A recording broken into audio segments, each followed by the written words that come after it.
ಜನನಿ news ಚಾನೆಲ್ಗೆ like ಮಾಡಿ, subscribe ಮಾಡಿ, ಶೇರ್ ಮಾಡುವ ಮೂಲಕ ನಮ್ಮ ಚಾನೆಲ್ಗೆ ಸಹಕರಿಸಿ. ಹೆಚ್ಚಿನ ಮಾಹಿತಿಗಾಗಿ ಸಂಪರ್ಕಿಸಿ ಹರಿಚಿನ್. ಕ್ಲೀನ್ ಆಗಿ ಕ್ಲೀನ್ ಮಾಡಿಸ್ಕೋಬೇಕು. ತೆಂಗಿನ ಚಿಪ್ಪೋಡೆ ಡ್ರಮ್ಮು ವೇಸ್ಟೇಜ್ ಇದ್ರೆ ಕ್ಲೀನ್ ಮಾಡಿಸ್ಕೊಂಡು ಬೋರ್ಲ್ ಹಾಕಬೇಕಾಗುತ್ತೆ. ಅರ್ಥ ಆಯ್ತಾ? ವಾರಕ್ಕೊಂದ್ಸರಿ ಡ್ರಮ್ ತೊಟ್ಟಿಗಳು ತೊಳೆದ್ಬಿಟ್ಟು ನೀರನ್ನ ತುಂಬಿಸ್ಕೊಂಡು ಅದ್ರ ಮೇಲೆ ಮುಚ್ಚಳ ಹಾಕಬೇಕಾಗುತ್ತೆ. ಅರ್ಥ ಆಯ್ತಾ? ಇವು dengue season July, August, September, ನವೆಂಬರ್ವರೆಗೂ ಡೆಂಗ್ಯೂ ಸೀಸನ್ ಇರುತ್ತೆ. ನಾವೆಷ್ಟು ಸಾಧ್ಯವಾದಷ್ಟು ಕ್ಲೀನ್ ಮಾಡಿ ಇಟ್ಕೊಂತೀವೋ ಅಷ್ಟು ನಾವು ಸೇಫ್ ನಲ್ಲಿ ಇರ್ತೀವಿ. ರಾತ್ರಿ ಹೊತ್ತಿನಲ್ಲಿ ಮಸ್ಕಿಟೋ ಕಾಯಲ್ ಫ್ಯಾನ್ ಹಾಕೋಬೇಕು, ಮೈ ತುಂಬ ಬಟ್ಟೆನ ಹಾಕೋಬೇಕು, ಬೇವಿನ ಸೊಪ್ಪು ಹೊಗೆಯನ್ನು ಹಾಕೊಂಡ್ರೆ ಕ್ಲೀನಾಗಿ ಸೊಳ್ಳೆ ಕಡಿತದಿಂದ ದೂರ ಆಗ್ಬೇಕು. ಅರ್ಥ ಆಯ್ತಾ? ಒಬ್ಬರಿಗೆ ಬಂದಿದೆ ಅಂದ್ರೆ ಒಬ್ಬರಿಂದ ಇನ್ನೊಬ್ಬರಿಗೆ ಆ ಸೊಳ್ಳೆ ಯಾರು ಇನ್ಫೆಕ್ಟೆಡ್ ಪರ್ಸನ್ ಇರ್ತಾರೆ, ಜ್ವರ ಬಂದಿರೋ ಪರ್ಸನ್ ಅವ್ರಿಗೆ ಕಚ್ಚಿ ಇನ್ನೊಬ್ರು ಕಚ್ಚಿ ಆಲ್ಮೋಸ್ಟ್ 1 ಪರ್ಸನ್ ಇಂದ ಒಂದು 10 ಮೆಂಬರ್ಸ್ಗೆ ಸ್ಪ್ರೆಡ್ ಆಗುತ್ತೆ. ಸೊ ಇಲ್ಲಿರೋ ಮಕ್ಕಳಲ್ಲೇನೆ ತಗೊಳ್ಳಿ, ಒಂದು 10 ಜನಕ್ಕೆ ಬಂದ್ರೆ 100 ಜನಕ್ಕೆ ಸ್ಪ್ರೆಡ್ ಆಗುತ್ತೆ. ಆಗ್ಲಿನಾ? ಇದೇ ಸಿಕ್ಕಿ ಚಾನ್ಸ್ ನಿಮ್ಗೆ ರಜಾ ಹಾಕೋಬಹುದು, 1 ದಿನ 2 ದಿನ ರೆಸ್ಟ್ಗೆ. ಹಾಗಂತ ಸುಮ್ಮನೆ ಎಲ್ಲ ರಜಾ ಹಾಕಬೇಡಿ, ಯೂಸ್ ಮಾಡಬೇಕು. ಬಟ್ ಕಾಯಿಲ್ಸ್ ಇಂದ ಆಸ್ಮಾ ಎಲ್ಲ ಬರುತ್ತೆ. ಸೊ ಆದಷ್ಟು ಮಿನಿಮಮ್ 18 ಕಾಯಿಲ್ಸ್ ಇದು ತಗೊಳಕ್ಕಾಗಿಲ್ಲ ಅಂದ್ರೆ ಆ ರಿನ್ಸ್ ತರ ಬರುತ್ತಲ್ವ, ಅದನ್ನು ಯೂಸ್ ಮಾಡಬೇಕು.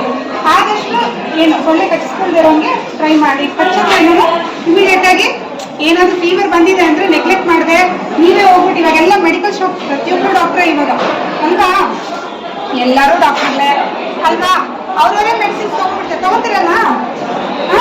ಸೊ ಅದನ್ನೆಲ್ಲ ಅವಾಯ್ಡ್ ಮಾಡಿಬಿಟ್ಟು ಈ ಟೈಮಲ್ಲಿ ಏನಾದರೂ ಫೀವರ್ ಆ ಥರ ಬಂದಿದೆ ಅಂದರೆ ಅದು ಸ್ವಲ್ಪ ಸೀರಿಯಸ್ ಆಗಿ ತಗೊಳ್ಳುವಂಥ ವಿಷಯನೇ. ಬಂದ್ಬಿಟ್ಟು ಟ್ರೀಟ್ಮೆಂಟು ಎಲ್ಲ ಸರ್ಕಾರಿ ಹಾಸ್ಪಿಟಲ್ ಆಗಿರ್ಬೋದು, ಅಥವಾ ಈಗ ಹಳ್ಳಿಗಳ ಸಣ್ಣ ಸಣ್ಣದಾಗಿ ಔಟ್ಲೆಟ್ಸ್ ಎಲ್ಲ ಇದೆ ಅಲ್ವಾ, ಸಬ್ ಸೆಂಟ್ರಲ್ಲಿ ಸಿಸ್ಟರ್ CHOs ಇರ್ತಾರೆ, ಎಲ್ಲ ಕಡೆಗೂ ನೀವು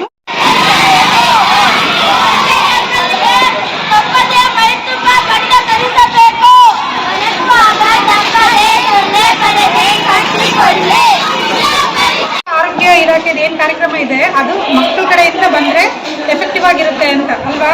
ಮಕ್ಳು ಏನಾದರೂ ಮನೇಲಿ ಕೇಳಿದ್ರೆ ಪೇರೆಂಟ್ಸ್ ಬೇಗ ಇಮಿಡಿಯೇಟ್ ಆಗಿ ಸ್ಯಾಂಕ್ಷನ್ ಮಾಡ್ತಾರಲ್ವಾ, ಅದಕ್ಕೋಸ್ಕರ. ಸೊ ನೀವು ಮನೆಯಲ್ಲಿ ನಿಮ್ಮ ಮನೆ ಸುತ್ತಮುತ್ತ ನೀಟಾಗಿ ಇಟ್ಕೊಂಡ್ರೆ, ಮನೆ ಒಳಗಡೆ ಸುತ್ತಮುತ್ತ ಎಲ್ಲ ಏನಿದೆ ನೀಟಾಗೆಲ್ಲ ಇಟ್ಕೊಂಡ್ರೆ ಏನಾಗುತ್ತೆ, ಡೆಂಗು ಬರದೇ ಇರೋಂಗೆ ತಡೆಗಟ್ಬೋದು. ಬಂದ್ಮೇಲೆ ನಾವು ನೋಡ್ಕೊಂತೀವಿ. ಬರಕ್ಕೆ ಮುಂಚೆ ಯಾರ ಕೈಯಲ್ಲಿದೆ ಶಕ್ತಿ? ನಿಮ್ಮ ಕೈಯಲ್ಲಿದೆ ಅಲ್ವಾ. ಸೊ ಯಾವಾಗ್ಲೂ ಮೆಡಿಸಿನಲ್ಲಿ ಪ್ರಿವೆಂಟಿವ್ ಮೆಡಿಸಿನ್ ತುಂಬ ಎಫೆಕ್ಟಿವ್ ಆಗಿರುತ್ತೆ. ಸೊ ಡೆಂಗು ಇವಾಗ ನಿಮಗೆಲ್ಲ ಗೊತ್ತಿರೋಂಗೆ ಎಲ್ಲ ಕಡೆ ಡೆಂಗು ಹರಡ್ತಿದೆ, ಹೌದಾ? ಸೊ ಅದಕ್ಕೆ ಫಸ್ಟ್ ಫೀವರ್ ಯಾರಿಗಾದ್ರೂ ಬಂದರೆ ದಯವಿಟ್ಟು ಸ್ಕೂಲ್ಗೆ ಬರಬೇಡಿ, 1 ದಿನ 2 ದಿನ ರೆಸ್ಟ್ ತಗೊಳ್ಳಿ. ಒಬ್ಬರಿಗೆ ಬಂದಿದೆ ಅಂದರೆ ಒಬ್ಬರಿಂದ ಇನ್ನೊಬ್ಬರಿಗೆ ಆ ಸೊಳ್ಳೆ ಯಾರು ಇನ್ಫೆಕ್ಟೆಡ್ ಪರ್ಸನ್ ಇರ್ತಾರೆ, ಜ್ವರ ಬಂದಿರೋ ಪರ್ಸನ್ ಅವ್ರಿಗೆ ಕಚ್ಚಿ ಇನ್ನೊಬ್ರು ಕಚ್ಚಿ ಆಲ್ಮೋಸ್ಟ್ 1 ಪರ್ಸನ್ ಇಂದ ಒಂದು 10 ಮೆಂಬರ್ಸ್ಗೆ ಸ್ಪ್ರೆಡ್ ಆಗುತ್ತೆ. ಸೊ ಇಲ್ಲಿರೋ ಮಕ್ಕಳಲ್ಲೇನೆ ತಗೊಳ್ಳಿ, ಒಂದು 10 ಜನಕ್ಕೆ ಬಂದರೆ 100 ಜನಕ್ಕೆ ಸ್ಪ್ರೆಡ್ ಆಗುತ್ತೆ. ಆಗ್ಲಿನಾ? ಇದೇ ಸಿಕ್ಕಿ ಚಾನ್ಸ್ ನಿಮಗೆ ರಜಾ ಹಾಕೋಬಹುದು, 1 ದಿನ 2 ದಿನ ರೆಸ್ಟ್ಗೆ. ಹಾಗಂತ ಸುಮ್ಮನೆ ಎಲ್ಲ ರಜಾ ಹಾಕಬೇಡಿ. ಸೊ ಮೇಯ್ನ್ ಆಗಿ ಇದರಲ್ಲಿ ಡೆಂಗು ಏನು ಜಾಸ್ತಿ ಇಲ್ಲ. ಇನಿಷಿಯಲ್ ಪೀರಿಯಡಲ್ಲೇ ಸೀರಿಯಸ್ ಆಗದಿರೋ ತಡೆಗಟ್ಟೋದು ನೀರು ಮಾತ್ರ. ಚೆನ್ನಾಗಿ ನೀವು ನೀರನ್ನ ಕುಡಿದ್ರೆ ಸಾಕಾಗುತ್ತೆ. ಅರ್ಥ ಆಯ್ತಾ? ಒಂದು 4 ರಿಂದ 5 ಚೊಂಬು ನೀರು, 5 ಚೊಂಬು ನೀರು, ಲೀಟರ್ಗಳಿಗೂ ಮಾತಾಡ್ತಿಲ್ಲ ನಾವು, ಚೊಂಬು ನೀರು ಕುಡಿದ್ರೆ ಸಾಕು. ಆಯ್ತಾ? ಆದಷ್ಟು ಎಲ್ಲರೂ ಫುಲ್ ಆನ್ಸ್ ಹಾಕೋಬೇಕು ಡ್ರೆಸ್ಸಸ್, ಟ್ರೈ ಮಾಡಿ. ಓಕೆ? ಇಲ್ಲ ಈ ಥರ ಫುಲ್ ದುಪ್ಪಟ್ಟ ಆದರೂ ಕವರ್ ಮಾಡ್ಕೊಳ್ಳಿ. ಸೊಳ್ಳೆಗೆ ಕಚ್ಚದಿರೋಂಗೆ ಇದು ಮಾಡಿ. ಸೊಳ್ಳೆ ಕಂಪ್ಲೀಟಾಗಿ ಅವಾಯ್ಡ್ ಮಾಡೋಕ್ಕಾಗಲ್ಲ, ಹೌದಲ್ವಾ? ಸೊಳ್ಳೆನೇ ಇಲ್ಲದೆ ಇರೋಂಗೆ ಮಾಡೋಕ್ಕಾಗುತ್ತಾ?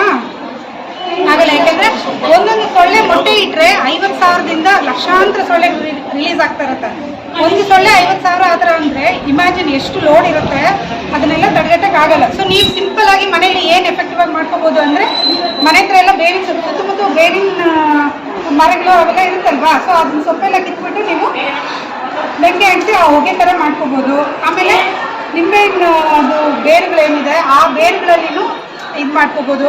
ಇವಾಗೆಲ್ಲ ಆ್ಯಕ್ಚುಲಿ ಪಂಚಾಯತಿ ಕಡೆಯಿಂದನೂ ಬರುತ್ತೆ ಅನಿಸುತ್ತೆ ಮೆಡಿಸಿನ್ಸ್, ಅವರೆಲ್ಲ ನಿಮ್ಮ ಪೇರೆಂಟ್ಸ್ ಕಡೆ ಕೊಡ್ತಾರೆ ಬಿಡಿ. ನಿಮ್ಮ ಕಡೆಯಿಂದ ನೀವೇನು ಮಾಡ್ಬೋದು ಅಂದರೆ ಆದಷ್ಟು ಫುಲ್ ಆರ್ಮ್ಸ್ ಡ್ರೆಸ್ ಹಾಕ್ಕೋಬೇಕು, ಆಯಿತಾ? ಫುಲ್ ಸ್ಲೀವ್ಸ್ ಡ್ರೆಸ್ ಹಾಕೊಳ್ಳೋದಾಗಿರ್ಬೋದು ಆ ಥರ. ಆಮೇಲೆ ಶುದ್ಧವಾಗಿ ಇಟ್ಕೊಳ್ಳಿ. ಆದಷ್ಟು ಮನೆಯಲ್ಲಿ ತೊಟ್ಟಿ ಅದು ಇದು ಇದ್ದರೆ ಏನು ಮಾಡಿ, ವೈಟ್ ಪೇಂಟ್ ಹೊಡಿಸಿ, ಸರಿನಾ? ಮನೆಯಲ್ಲಿ ವೈಟ್ ಪೇಂಟ್ ವೈಟ್ ಆಗಿದ್ರೆ ಒಂದು ಸ್ವಲ್ಪ ಗಲೀಜಾದ್ರೂ ಎದ್ದು ಕಾಣಿಸುತ್ತಾ? ಅದೇ ಬ್ಲ್ಯಾಕ್ ಡ್ರೆಸ್ಸಲ್ಲಿ ಏನಾದರೂ ಗಲೀಜಿದ್ರೆ ಕಾಣಿಸುತ್ತಾ? ಕಾಣಿಸಲ್ಲ. ಅರ್ಥ ಆಗ್ತಿದೆ? ಸೊ ಅದಕ್ಕೆ ಆದಷ್ಟು ವೈಟ್ ಪೇಂಟ್ ಹೊಡಿಸಿದ್ರೆ ಸಣ್ಣ ಅದೇನು ಮಾಡುತ್ತೆ, ತುಂಬ ಸ್ಮಾರ್ಟ್ ಸೊಳ್ಳೆಗಳೆಲ್ಲ ಎಲ್ಲಿ ಸ್ವಲ್ಪ ಡಾರ್ಕ್ ಆಗಿ ಎಲ್ಲಿ ಶಾಬಿ ಆಗಿದೆ ಅಂತ ಕಾಣಿಸ್ತಾ ಇರೋ ಥರ ಎಲ್ಲಿ ಅಲ್ಲೆಲ್ಲ ಹೋಗಿ ಮೊಟ್ಟೆ ಇಟ್ಕೊಂಡು ಬರ್ತಾ ಇರುತ್ತೆ. ಸೊ ಕಾಣಿಸಲ್ಲ. ನೀವು ಅದೇ ವೈಟ್ ಪೇಂಟ್ ಹೊಡೆದಿದ್ರೆ ಮೂಳೆಯಲ್ಲೂ ಎಲ್ಲಿದೆ ಅನ್ನೋದು ನೀಟಾಗಿ ಗೊತ್ತಾಗುತ್ತಾ? ಹೌದಲ್ವಾ? ಇವಾಗ ನಿಮ್ಮ ಮೇಲೆ ಯಾರಾದರೂ ಇಂಕೇನಾದ್ರು ಇದ್ದರೆ ಈಸಿಯಾಗಿ ಗೊತ್ತಾಗಲ್ಲ. ಸೊ ಹಾಗೆ. ಸೊ ಇವಾಗ ಮೇಯ್ನಾಗಿ ಅವೇರ್ನೆಸ್. ನೀವೆಲ್ಲ ಮಕ್ಕಳು ಓಡಾಡ್ತಿದ್ದೀರಾ ದಾರಿಯಲ್ಲಿ, ಒಂದು ಬ್ಯಾನರ್ ಇಟ್ಕೊಂಡು ಅಂದರೆ ಎಲ್ಲರೂ ನೋಡ್ತಾರಲ್ವಾ. ಸೊ ನಮ್ಮ ಕಡೆಯಿಂದ ಮಾಹಿತಿ ಹೋಗೋಕೆ ಬಂದು ನಿಮ್ಮ ಕಡೆಯಿಂದ ಹೋದ್ರೆ ಇನ್ನೂ ಹೆಚ್ಚೆಚ್ಚಾಗಿ ಎಫೆಕ್ಟಿವ್ ಆಗಿರುತ್ತೆ ಅಂದ್ಬಿಟ್ಟು ನಿಮ್ಗೆ ಸ್ವಲ್ಪ ಕಾಲು ನೋವು ತರಿಸ್ತಾ ಇದ್ದೀವಿ. ಅಷ್ಟು ದೂರ ಓಡಾಡಿಸ್ಕೊಂಡು, ಜಾಸ್ತಿ ದೂರ ಓಡಾಡ್ಸಲ್ಲ, ಒಂದು ಕಿಲೋಮೀಟರ್ ಅಷ್ಟೇ ಡಿಸ್ಟೆನ್ಸ್. ಹೋಗಿ ಬರ್ತೀರಾ? ಸೊ ಕಂಪಲ್ಸರಿಯಾಗಿ ಏನು ಮಾಡಬೇಕು, ಸಾಯಂಕಾಲ 5 ಗಂಟೆ ಆಗಿದ ತಕ್ಷಣ ಮನೆ ಬಾಗ್ಲು ಹಾಕೋಬೇಕು. ಕೇಳಿಸಿದ್ಯಾ? ಬರೀ ಹೆಣ್ಮಕ್ಳಿಗೆ ಹೇಳ್ತಾ ಇದ್ದೀರಲ್ಲ, ಇವ್ರ ಫೇವ್ರೇಟ್ ಜಾಸ್ತಿ ಹೆಣ್ಮಕ್ಳು, ಅದಕ್ಕೆ ಆ ಕಡೆ ಹೇಳ್ತಾ ಇದ್ದೀನಿ, ನಿಮ್ಗೆ ಹೇಳ್ದೆ ಸರಿನಾ? ಆದಷ್ಟು 5 ಗಂಟೆ 6 ಗಂಟೆ ಅಷ್ಟೊತ್ತಿಗೆಲ್ಲ ಮನೆ ಬಾಗ್ಲು ಹಾಕಿ ಇಟ್ಕೊಳ್ಳಿ. ಹೊರಗಡೆಯಿಂದ ಒಳಗಡೆ ಸೊಳ್ಳೆ ಬರ್ದಿರೋಗೆ ನೋಡ್ಕೊಳ್ಳಿ, ಸರಿನಾ? ಇಲ್ಲಿ ಈ ಕಡೆ ಏನು ಗಲಾಟೆ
ಈ ಒಂದು ಮಾಹಿತಿ ನಿಮಗೆ ಇಷ್ಟ ಆದಲ್ಲಿ ದಯವಿಟ್ಟು ಲೈಕ್ ಮಾಡಿ, ಶೇರ್ ಮಾಡಿ, ಕಾಮೆಂಟ್ ಮಾಡಿ ತಿಳಿಸಿ.